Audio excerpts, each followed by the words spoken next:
लेकिन धीरे धीरे वंदना और उसके बीच दूरियां कम हो गई और दोनों के बीच की झिझक भी खत्म हो गई।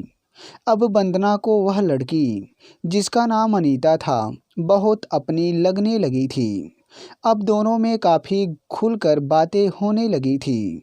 वंदना के शब्दों में सौतेली माँ के प्रति आक्रोश को महसूस करते हुए एक दिन अनीता ने कहा, आखिर तुम दूसरों के साथ साथ अपने से भी इतना नाराज क्यों हो?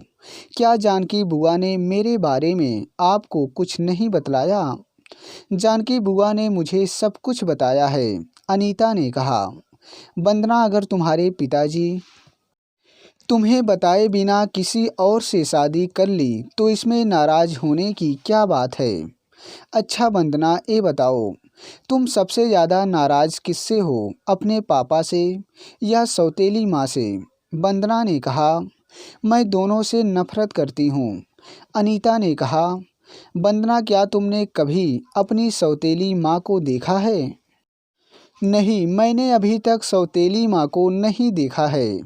अच्छा वंदना, अगर तुम अपनी सौतेली माँ को नहीं देखी हो तो उनसे नफरत क्यों करती हो?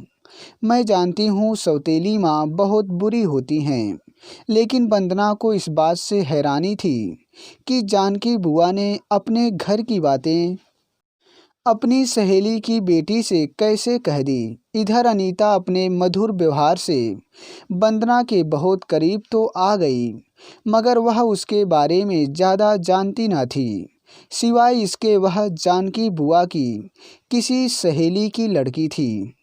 फिर एक दिन वंदना ने उससे पूछ ही लिया, क्या आपकी शादी हो चुकी है? हाँ, मेरी शादी हो चुकी है। फिर आप अकेली यहाँ क्यों आई हो? अपने पति को भी साथ में लाना चाहिए था। वह साथ नहीं आ सकते थे क्योंकि कोई ऐसा काम था जो उनके साथ रहने से मैं नहीं कर सकती थी।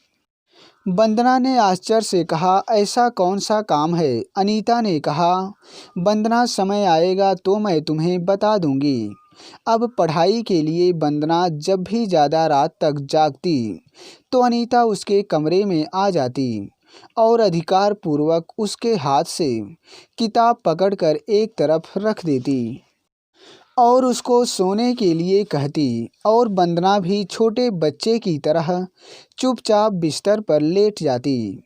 अनीता वंदना की कुछ नहीं लगती थी, फिर भी कुछ दिनों में वह वंदना को इतनी अपनी लगने लगी कि उसको बार बार मम्मी की याद आने लगी थी। ऐसा क्यों हो रहा था वह स्वयं नहीं जानती थी। एक दिन रंजना ने वंदना को यह बतलाया कि अनीता अगले दिन सुबह की ट्रेन से वापस अपने घर जा रही है।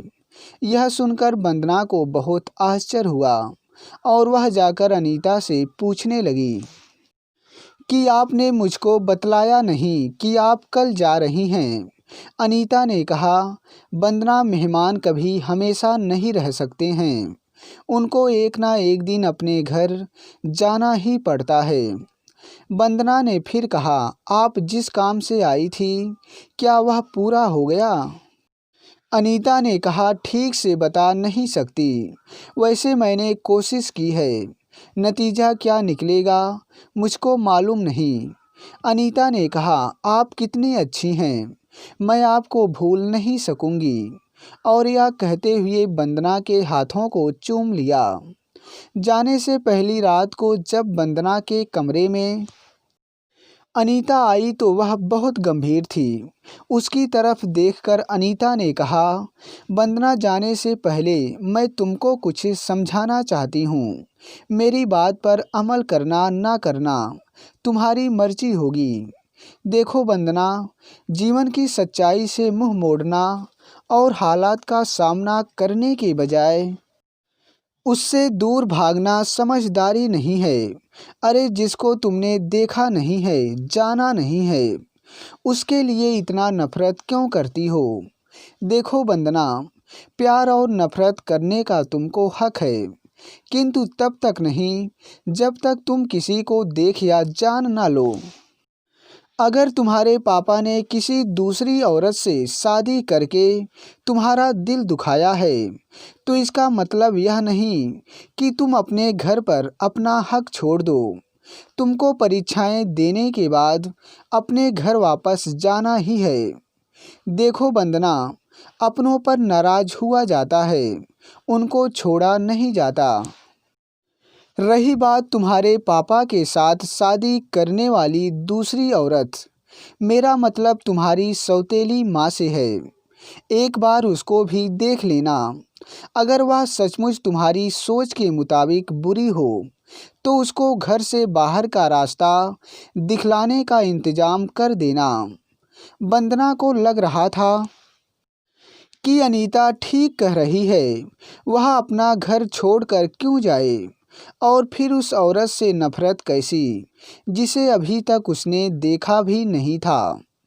अगले दिन सुबह अनीता अपने घर चली गई।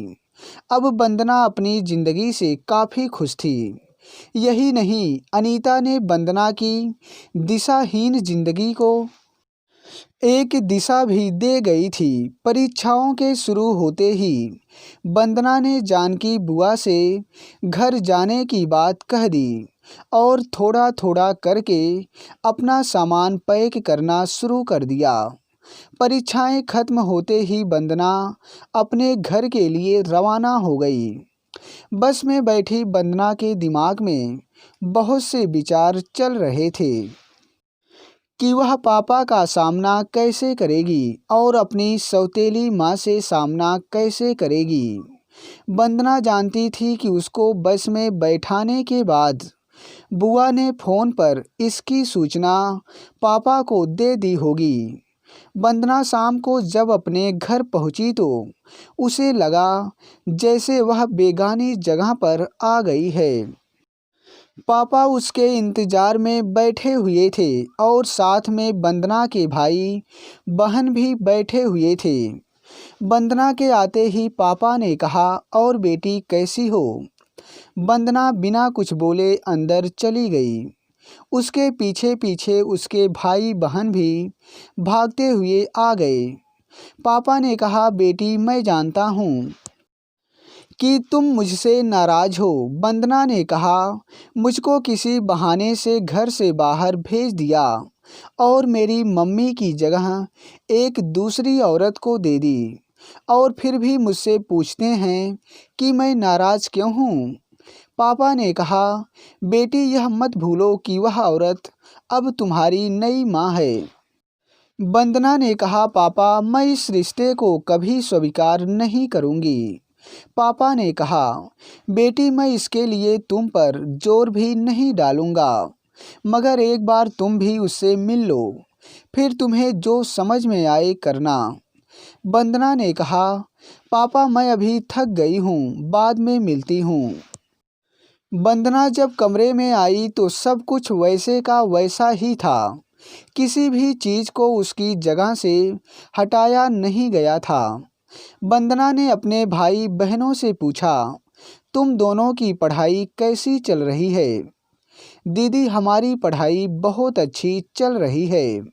और तुम्हारी नई मम्मी कैसी है? दीदी बहुत अच्छी हैं, बिल्कुल अपनी माँ जैसी। अच्छा दीदी, क्या तुमने नई मम्मी को नहीं देखा है? नहीं, और मैं देखना भी नहीं चाहती हूँ। लेकिन दीदी, नई मम्मी तो रोज़ ही तुम्हारी बातें करती हैं।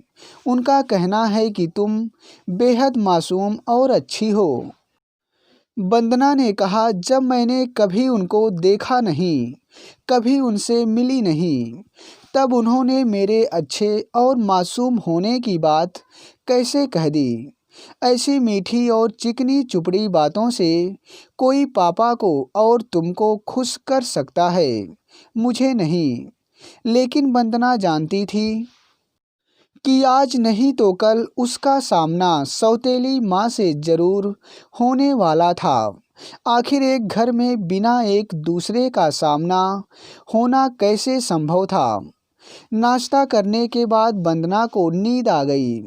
वंदना ने सपने में देखा कि मम्मी अपना हाथ उसके माथे पर फेर रही हैं और कह रही हैं, बेटी तुम्हारी सौतेली माँ मुझसे बहुत अच्छी हैं और तुमसे बहुत प्यार भी करती हैं। यह सुनकर वंदना तो बहुत खुश हुई। इसके बाद वंदना सो गई। उसकी जब सुबह आँख खुली तो उसे महसूस हुआ कि कोई उसके माथे पर धीरे धीरे अपना कोमल हाथ फेर रहा था। वंदना ने जब आंखें खोली तो वह चौंक गई। दरअसल वह कोई और नहीं बल्कि अनीता थी। वंदना ने कहा, आप यहाँ कैसे? आपको मैंने बुआ के घर देखा था। अनीता ने कहा, वंदना तुम अपनी माँ की जगह लेने वाली जिस औरत से नफरत कर रही हो वह औरत मैं हूँ। तुम्हारी सौतेली माँ जिसकी शक्ल देखना भी तुमको गंवारा नहीं है, बिना देखे और जाने ही जिससे तुम नफरत करती रही हो, मैं आज वह नफरत तुम्हारी इन आँखों में देखना चाहती हूँ। हम जब पहले मिले थे उस समय तुमको मेरे साथ अपने रिश्ते की जानकारी नहीं थी, पर मैं सब जानती थी। तुमने सौतेली माँ के कारण घर जाने से इनकार कर दिया था, किंतु सौतेली माँ होने के बाद भी मैं अपनी इस रूठी हुई बेटी को देखे बिना नहीं रह सकती थी। इसीलिए अपनी असली पहचान को छिपाकर मैं तुमको देखने चली गई। तुम्हारे पापा तुम्हारी बुआ ने भी मेरा पूरा साथ दिया। भाभी को सहेली के बेटी बताकर अपने घर में रखा। मैं अपनी बेटी के साथ रही, उसको यह बतलाए बगैर कि मैं ही उसकी सौतेली माँ हूँ, वह माँ जिससे वह नफरत करती है। देखो वंदना, रिश्ते तो प्यार के होते हैं, वह सगे और सौतेले कैसे हो सकते हैं। फिर भी इस हकीकत को झुठलाया नहीं जा सकता कि मैं तुम्हारी सौतेली माँ हूँ। तुमको मुझसे नफरत करने का हक है। सौतेली माएँ होती हैं नफरत और बदनामी झेलने के लिए। वंदना ने कहा, नहीं माँ, सौतेली आप नहीं, सौतेली तो मैं हूँ जिसने आपको जाने बिना ही आपको बुरा समझा, आपसे नफरत की। मुझको अपने आप पर शर्म आ रही है। वंदना को आज समझ में आ गया था कि कोई भी रिश्ता हमेशा बुरा नहीं होता। अगर बुरी होती है तो किसी रिश्ते को लेकर हमारे मन में बनी शंकाएं